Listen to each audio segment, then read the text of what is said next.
Today we are continuing our series on the Psalms. Last week we were on chapter 51, as you just heard, and if you'd like a copy of that lesson, an audio copy of it, there are some copies on a table in the middle of the lobby on your way out. You can pick one up. It's my gift to you. I'm enjoying this study with you because the Psalms are proving to be so real. The Psalms were written in moments of vulnerability. They were written when emotion was high. They were written in the reality of life and in the nitty-gritty part of life. This isn't a book filled with sunshine and meaningless phrases. This is written by people who are experiencing real life in the minute, and they're writing from their heart and their emotion in the minute. What a great book for us to be able to look at together, because of the fact that it's written in real life situations. No matter what you're going through or experiencing, there's a psalm that speaks toward what you are experiencing today. It is real, it's real life, and it's for real people. Today we're going to continue our study, and we're going to be looking at Psalm 46. I want to give you an opportunity to go ahead and turn to Psalm 46. And if you're in one of our church Bibles, I'm on page 396 is where we'll be today. This is a psalm about when we're in trouble. This is a psalm about the issues and the problems and the trouble we find ourselves in life. Human failure is a part of all of our lives. None of us have the luxury of standing and saying, I have never failed. Failure is something that we all experience in our life. Yet it's something that people will deny. They'll try and fake their way through. They'll mask it. They'll ignore it, but everybody experiences it. The truth stubbornly persists that we are weak and we are inadequate creatures. We are weak people. We can't do in our own power all that needs to be done in our lives. We're sinful, we fail. We're prone to illness and we get sick. We're feeble, we get hurt. We're mortal, ultimately we will die. People can say mean things to us and it'll bother us for days. Anxiety gives us ulcers, people intimidate us, criticism undermines us, disease scares us, and death haunts us. That's probably why Job said in the Living Bible this, how frail is man, how few his days, how full of trouble. It's amazing that we as people, as Christian people, can continue to grow at all spiritually, that we can claim to have any kind of victory or any kind of power with the reality of our weaknesses. Our weaknesses are our reality. And this Psalm 46 is not written as a chastisement for our weakness. It's not written as a chastisement about the fact that we get into trouble. This psalm is written as help for those who find themselves in trouble. When you get into a situation where you feel weak and you feel outnumbered and you feel overwhelmed, the fact of the matter is you need a big dose of Psalm 46. When I was growing up as a boy and I got into trouble, I hated the talks that accompanied the discipline. The discipline was bad enough. But then to go back over the whole entire set of circumstance and have my dad drag me through point by point what I did wrong and how I ended up there was absolutely intolerable. When I played sports and we got beat, I remember one game I was playing soccer, I was in the goal and we lost 6-0. And the coach in front of the whole team stopped to point out every single thing I did wrong as a goalkeeper to let us lose 6-0. The whole team meeting was about my incompetence. Now, friends, we had trouble. And I didn't like having me drug through my trouble in front of everybody else. Psalm 46 doesn't come at your trouble like that. Psalm 46 is going to come at this thing as an answer, as a help, as a solution, and as an encouragement. You know, really the last thing in the world you need when you're in trouble is somebody putting 5 more pounds of grief on top of your head about how you did it wrong. This psalm brings encouragement and it brings help.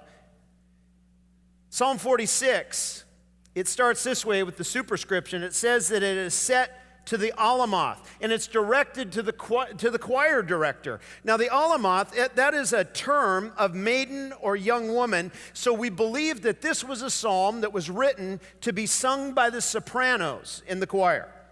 This psalm has repeating words and phrases that are really powerful. Chapter 46, verse 7 and 11 are exactly the same. The Lord Almighty is with us. The God of Jacob is our fortress. And then 3 different times, off to the right-hand side, as you're reading down this psalm, there's a little musical notation that appears, and it's the word Selah, S-E-L-A-H. And what that means is stop, pause, reflect, think on that. So there are 3 times you'll see that little word, and the writer of this psalm is saying, I want you to stop here for a minute before you go any further, and I want you to meditate and think a little bit about what you just read. These are built-in hints for us as readers that we're not supposed to overlook.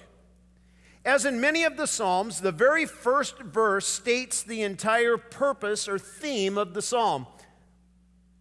God, in this one, is an immediate source of strength in our time of trouble. Look at Psalm 1. God is our refuge and strength and ever-present help in trouble. Trouble here is defined to be restricted, to be tied up, to be narrow, to be cramped. It's where we get our expression, I'm in a jam, or I'm between a rock and a hard spot, or I'm in a tight squeeze. That's the idea of those terms coming from this Hebrew word. The psalmist declares that God is immediately available, that he is instantly present in situations where you are in trouble and where you are weak. I remember when I was growing up as a young man, there were a lot of times that I got in over my head.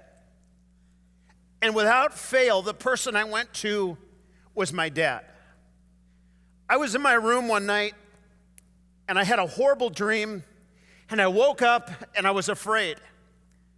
I couldn't go back to sleep, and I was scared. There was something that I felt was in my room, and I got up from my bed, and I went to my dad's bedroom, and I knocked lightly on the door. And he invited me into his room, and I said, Dad, I'm afraid. Something has happened in my room, and I'm afraid. And he invited me to lay down on the floor next to his bed, and underneath his bed there was a pillow and there was a blanket for just such occasions when we got scared. We were never allowed in the bed, we were allowed on the floor next to the bed. And I laid down next, as close as I could get to my dad.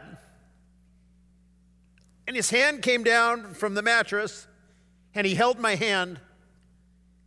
And I fell asleep that night knowing that nothing was going to come into that room because my dad was there. And my dad could handle anything that came into that room. In my life, as a 51-year-old senior pastor of a church, nothing has changed. There are times that I become afraid. There are times when situations and circumstances are overwhelming, and my action is exactly the same. I go to my Heavenly Father, and I simply say, I find myself afraid. I am in trouble. And I feel the presence of God. I feel the hand of God reach down to me and hold me close until there is peace again in my spirit and in my soul. He is our refuge and our strength. An ever-present help when? In time of trouble. Trouble? Man, this psalm was written for when there's trouble. We are people that experience trouble, and we run around and act like we don't have any. We run around and act like everything's great. We run around, we even lie to each other's faces that everything's good. While God is saying, I know you have trouble, and I am an ever-present help. I'm not asking you to act like it isn't happening. I am here to help you in your trouble. What an incredible psalm. More of the background about this psalm. The dreaded Assyrian army had come to Israel, marching out of the north, getting ready to launch an attack. Hezekiah's first attempt to turn this battle away was by paying an enormous tribute to pay the invader off. Gold and silver had been stripped out of the temple of the Lord and had been given to this foreign king. But the king of Assyria decided that he was going to come in and have war against Israel anyway. They were in trouble. And one night, God sent one angel. And in that one night with that one angel, the morning light revealed 185,000 people dead on the battlefield. Jerusalem was saved. A jubilant city rang hymns of thanksgiving and praise. And to commemorate this victory, Psalm 46 was penned.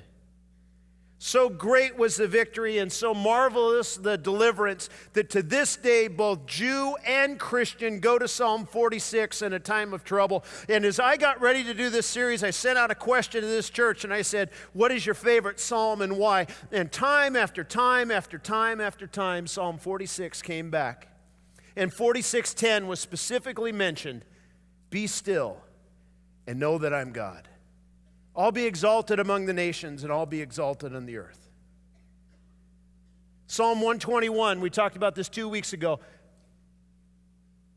that there's help. Where does my help come from? My help comes from the Lord. We talked about that 2 weeks ago. And today we're talking about a bigger concept. We're talking about a concept of trouble. We're talking about something where you don't need just help, you need rescue. And there are two words that are in this thing that are of essence to us. The word refuge, which means to be sheltered or protected from something that threatens you. And the word fortress, something that is impenetrable against acts that would hurt you so that you can be protected. Those two words give us the idea that we're not just talking about help this week, we're talking about trouble. And we're talking about the kind of trouble that you need to escape into something where the bad stuff can't get to you. That's what Psalm 46 is all about. Let's listen to it as it's read. God is our strength and refuge, an ever-present help in trouble. Therefore, we shall not fear, though the earth give way and the mountains fall into the heart of the sea. Though its waters roar and foam, the mountains quake with their surging. Selah. There is a river whose streams make glad the city of God, the holy place where the Most High dwells. God is within her. She will not fall. God will help her at break of day. Nations are in uproar. Kingdoms fall. He lifts his voice, the earth melts. The Lord Almighty is with us. The God of Jacob is our fortress. Come and see the works of the Lord, the desolations he has brought on the earth. He makes wars cease to the ends of the earth. He breaks the bow and shatters the spear. He burns the shields with fire. Be still and know that I am God. I will be exalted among the nations. I will be exalted in the earth. The Lord Almighty is with us. The God of Jacob is our fortress. Selah.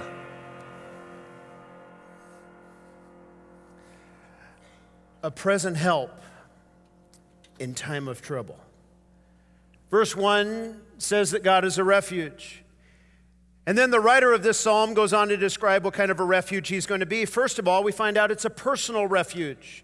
God is our refuge. Not a refuge, not that refuge over there or some refuge. God is our refuge. This is a personal refuge. We also learn how powerful it is. God is our refuge and strength. There is power, there is strength, there is ability to deliver in this refuge. It's not in danger of being knocked over by any trouble or any problem. There's a strength attached to it. And how permanent it is. God is our refuge and strength, a very present help in time of trouble. At this point, the writer of this psalm from verses 2 to 11 is going to underscore a powerful statement that he is not afraid. I will not fear. The second and third verse, the psalmist introduces some of the most terrifying scenes of all of life. And he is going to stand with assurance and simply say, I'm not afraid.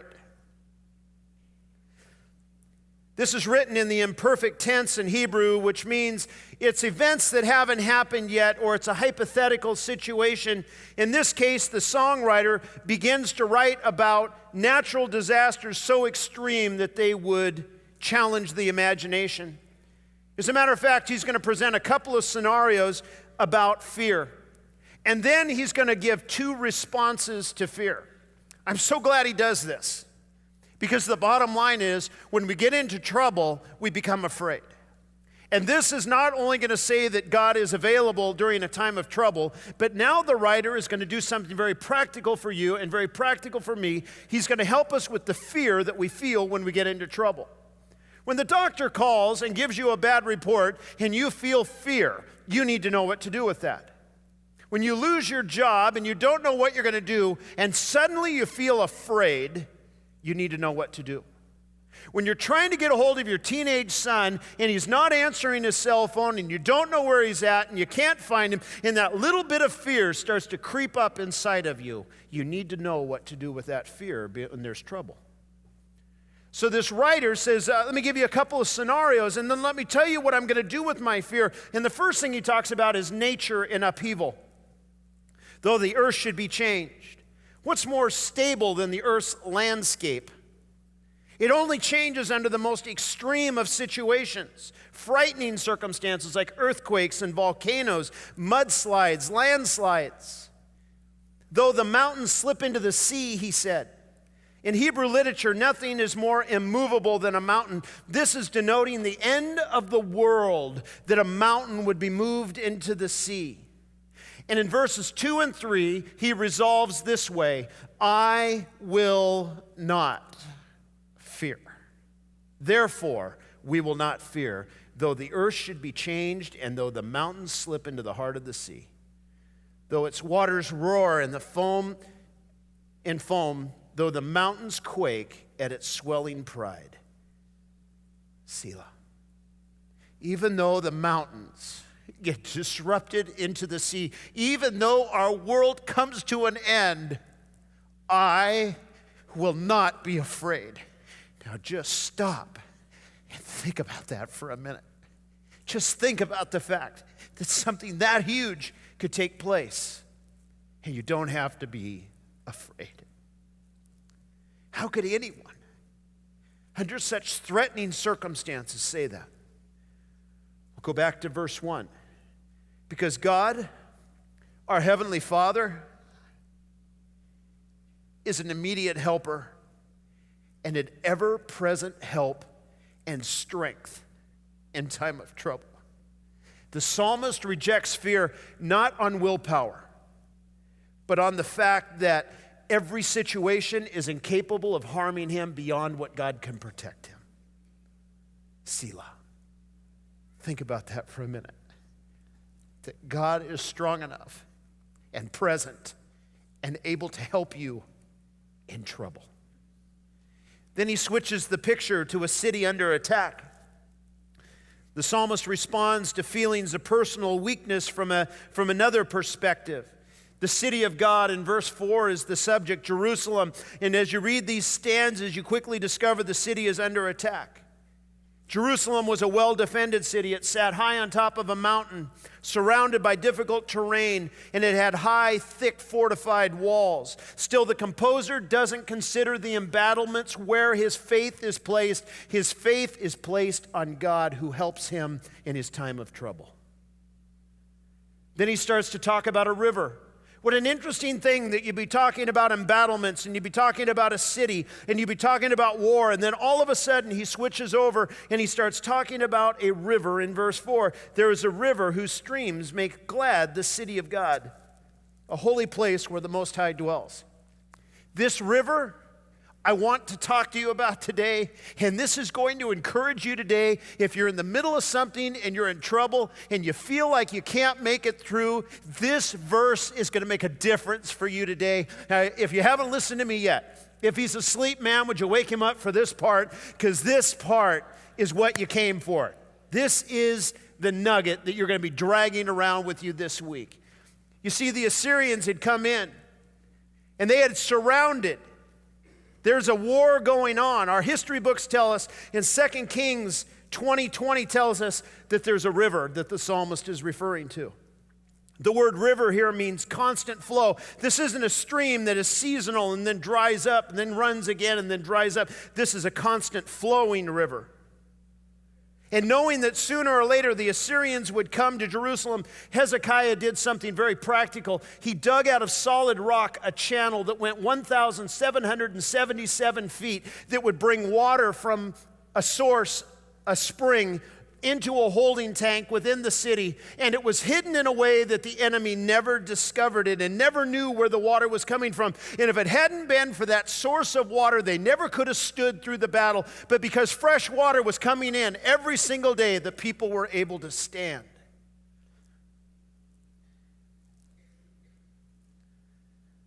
The city would have fallen, not from the strength of the enemy, but from the lack of provision of fresh water and refreshment. My friend, no matter what the attack is, no matter what the enemy does, no matter what the opposition looks like, no matter how intense the battle in your life becomes, God guarantees that there will be a source of revitalizing refreshment and strength that will get to you that the enemy doesn't know anything about. He won't be able to find it, detect it, or stop it. Through the rock, Hezekiah made sure that water would get into the city. What incredible foresight. And what you need to know is that when things are their most desperate, God is still getting to you the very thing that you need to be able to stand up in the battle that you're in. And the enemy, he'll never be able to shut that flow off. He can't get to it. He doesn't know about it. He's ignorant of it. And it's getting to you personally in a time of trouble. An ever-present help in a time of trouble. This gives you the ability to stand and to stand long-term in trouble. When we feel the most powerless, when everything is beyond our physical protection and our physical ability and our physical comfort and our physical ability to control it, God's presence is making sure that we still have what we need. And to all this, he just says, the writer of the psalm, I will not be moved. God is in the midst of her. She'll not be moved. God will help her when morning dawns. You look at that term, moved. It means to totter or to shake. We would say, I'm shook up. The next time you're tempted to panic, the next time you're tempted to be afraid, focus on the fact that God is literally in your presence, an ever-present strength and help in time of trouble, guaranteeing you what you need in the middle of where you're at. Selah. Stop and think about that for a minute. Stop and ponder the truth of those verses for just a minute and what God's going to bring to you in a time of trouble. Verses 8 through 11, he talks about the ruler. He says this, come and see the works of the Lord. The desolation he has brought on the earth, he makes war cease to the ends of the earth. He breaks the bow and shatters the spear. He burns the shields with fire. Be still and know that I am God. There's a call here to behold, come and see the works of the Lord. Once again, the scene's going to change. The songwriter is now surveying a battlefield post-battle. He invites us to view the reminders and the remainders of war. If you can picture in your mind chariots on their sides, burned and rusty, dust and debris, broken bows and shattered spears. The song describes a scene, an aftermath of war. If this were a song about World War II, it would describe the beaches of Normandy, the city of Berlin and Hiroshima, It's a silence that follows war. It's as though God says, that will be enough. And he steps in and he ends the battle.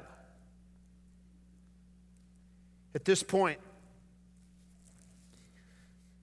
verse 10 of chapter 46 is written, and the writer speaks for God who commands, "Be still, and know that I am God. I will be exalted among the nations. I will be exalted in the earth."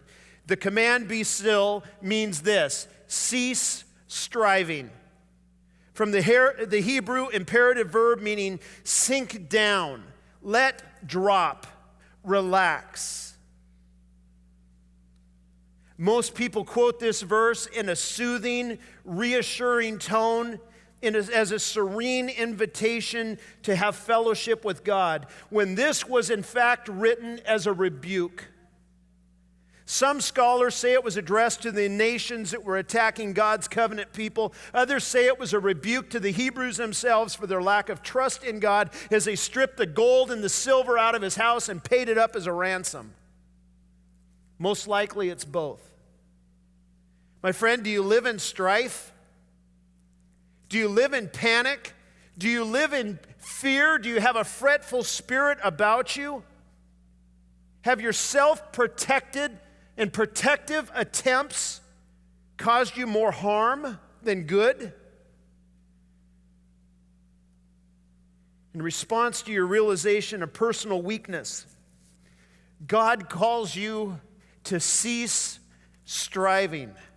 In the middle of your trouble, in the middle of your problem, in the middle of your battle, be still. Stop. Let him be God in your situation. Stop. Quit trying to fix it yourself. He's an ever-present help in a time of trouble. Be still and know that I'm God, and I'll be exalted among the nations, and I'll be exalted in the earth. So, Pastor, does that mean that when I'm in trouble, I just slip into neutral? No, hardly. It means that first, you enjoy the rest that he's provided, and then you face your situations doing everything that you're supposed to do without panic and without fear, knowing that he is God and he is present and he is there to help you in your trouble. This is a call.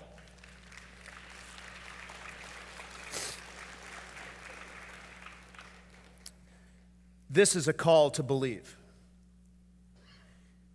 Believe in the person of God. Be still and know that I'm God. This is a call to believe in God's plan. I will be exalted among the nations. I will be exalted in the earth. And number 3, this is a call to believe in God's presence. The Lord Almighty is with us.